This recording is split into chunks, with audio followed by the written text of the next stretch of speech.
오늘 우리에게 주신 하나님의 말씀은 창세기 32장 1절부터 12절까지의 말씀입니다. 구약성경 48쪽입니다.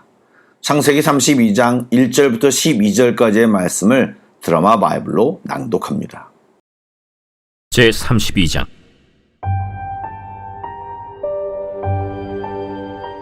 야곱이 길을 가는데 하나님의 사자들이 그를 만난지라. 야곱이 그들을 볼 때 이는 하나님의 군대라 하고 그 땅 이름을 마하나임이라 하였더라. 야곱이 세일 땅 에돔들에 있는 형 에서에게로 자기보다 앞서 사자들을 보내며 그들에게 명령하여 이르되, 너희는 내 주 에서에게 이같이 말하라.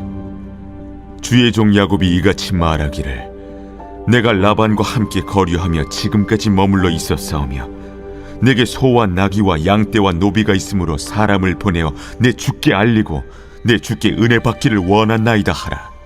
사자들이 야곱에게 돌아와 이르되, 우리가 주인의 형 에서에게 이른즉 그가 400명을 거느리고 주인을 만나려고 오더이다. 야곱이 심히 두렵고 답답하여 자기와 함께한 동행자와 양과 소와 낙타를 두 떼로 나누고, 에서가 와서 한 떼를 치면 남은 한 떼는 피하리라. 내 조부 아브라함의 하나님, 내 아버지 이삭의 하나님 여호와여, 주께서 전에 내게 명하시기를 내 고향 내 족속에게로 돌아가라. 내가 내게 은혜를 베풀리라 하셨나이다. 나는 주께서 주의 종에게 베푸신 모든 은총과 모든 진실하심을 조금도 감당할 수 없사오나 내가 내 지팡이만 가지고 이 요단을 건넜더니 지금은 두 때나 이루었나이다. 내가 주께 간구하오니 내 형의 손에서 에서의 손에서 나를 건져내시옵소서. 내가 그를 두려워함은 그가 와서 나와 내 처자들을 칠까 겁이 나기 때문이니이다. 주께서 말씀하시기를 내가 반드시 내게 은혜를 베풀어 내 씨로 바다에 셀 수 없는 모래와 같이 많게 하리라 하셨나이다. 샬롬, 좋은 아침입니다. 오늘부터 다시 유튜브로 뵙게 되었는데 이 시간도 우리 모두에게 살아계신 하나님께서 풍성한 은혜를 주실 줄 믿습니다. 아멘. 창세기를 작년에 이어 계속 살펴볼 것인데 말씀을 읽고 들으며 성경 공부의 시간도 일부분 되시길 소망합니다. 살펴보겠습니다. 삼촌이자 장인어른이었던 라반과의 20년간 갈등 문제를 드디어 말끔히 해결하고 고향으로 돌아갑니다.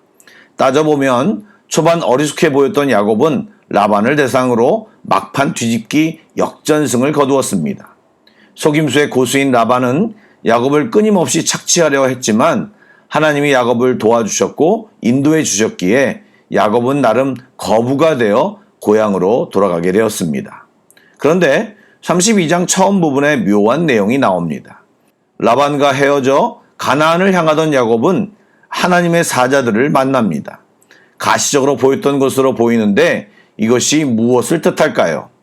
그동안 하란 땅에서 하나님의 사자들이 야곱을 지키고 보호하다가 이제 야곱이 고향 땅으로 향하니까 군대가 이동하여 야곱보다 앞서 고향으로 향하고 있음을 보여주고 있는 것입니다. 창세기 28장에서 내가 내게 허락한 것을 다 이루기까지 내가 너를 떠나지 아니하리라고 하나님께서 말씀하셨는데 말만 하신 것이 아니라 그것을 눈으로 볼 수 있도록 직접 보여주신 것입니다. 그리고 하나님은 야곱의 아킬레스건을 아십니다. 이제 유일하게 남은 야곱의 불안, 바로 형과의 문제에 대해서도 하나님이 보호하시고 이끄실 것이라는 메시지를 미리 주고 계신 것입니다. 여러분, 야곱만 그런 것이 아닙니다. 주님은 우리의 아버지이십니다. 우리를 살리시려고 외아들까지 죽게 하셨습니다. 그런데 이제 와서 네 맘대로 살고 실족해도 난 모르겠다. 네 인생 네가 잘 살아라. 나 할 거 다 했다. 라고 하지 않으십니다. 주님은 지금도 우리를 지키시고 책임지고 계십니다. 바라기는 야곱처럼 영적인 눈을 떠 우리 곁에 계셔서 우리를 이끄시고 보호하시는 주님의 모습을 발견하는 은혜 입기를 소망합니다. 말씀드린 대로 야곱은 라반을 떠나 고향을 가면서 형 에서와의 문제가 마음에 걸렸습니다. 그래서 먼저 사자를 보내어 형의 마음을 살펴보고자 했습니다. 야곱도 형의 분노를 잘 알고 있기에 전하는 말을 살펴보면 스스로 에서의 종이라고 자처하며 최대한 낮추어 관계 개선의 의사를 전달했습니다. 그러나 그런 노력에도 불구하고 야곱은 오히려 에서가 400명을 거느리고 자기를 만나러 온다는 소식을 듣고 두려움에 빠졌습니다. 헤어졌던 동생이 반가워 만나러 오고 있다면 400명이라고 하는 사람들을 동원할 이유가 없으니 야곱은 에서가 원한을 갚으려 한다고 생각할 수밖에 없었을 것입니다. 여러분, 시간이 흐른다고 해서 과거에 지었던 죄가 저절로 사라지지는 않습니다. 야곱의 경우와 마찬가지로 우리가 하나님의 백성이여 그리스도인이라고 할지라도 예외가 아닙니다.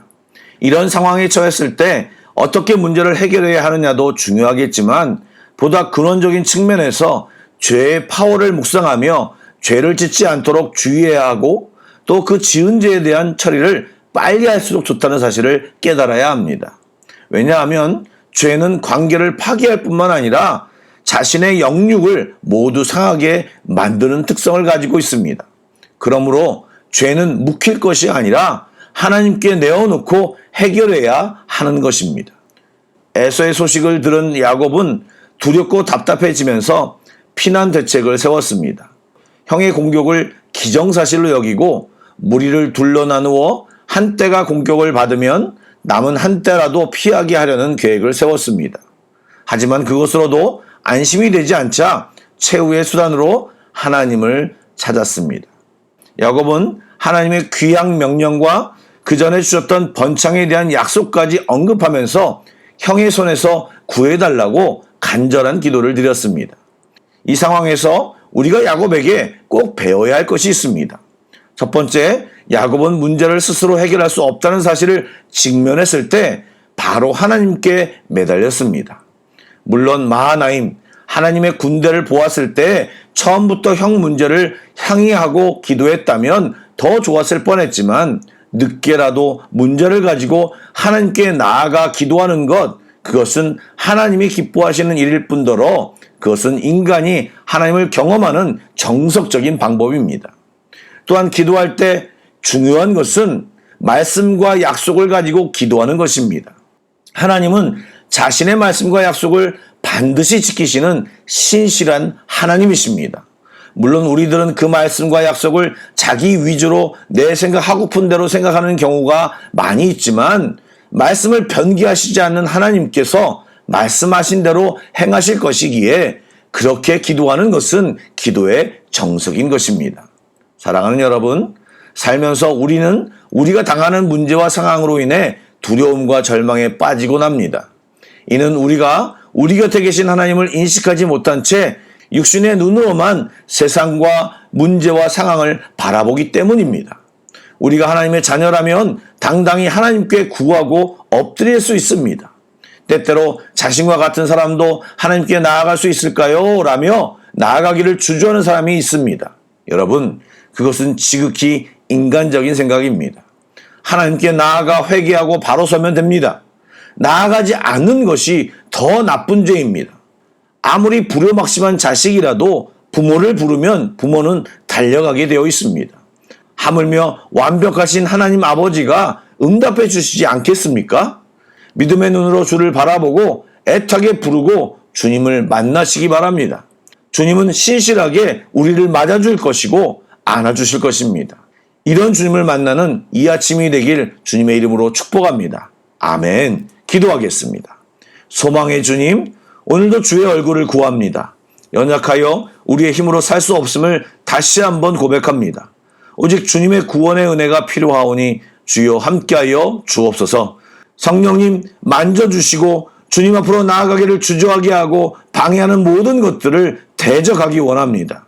여전히 기다리시며 도우시는 주님을 우리의 삶 현장에서 꼭 만나기를 소망합니다. 주여 우리의 기도의 자리로 이 시간 임하셔서 우리와 함께하여 주시옵소서. 주님을 신뢰합니다. 예수님의 이름으로 기도드립니다. 아멘. 계속해서 찬양 한 곡을 묵상하시고 합심 기도와 개인 기도로 나아가겠습니다.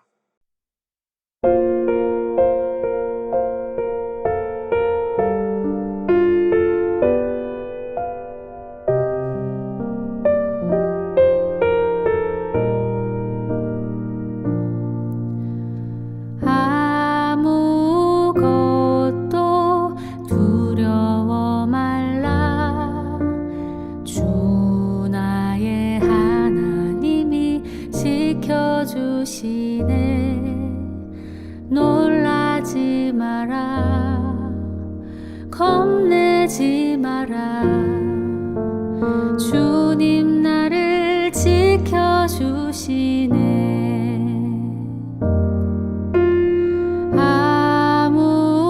아무것도 두려워 말라. 주 나의 하나님이 지켜주시네. 놀라지 마라. 겁내지 마라. 주님 나를 지켜주시네.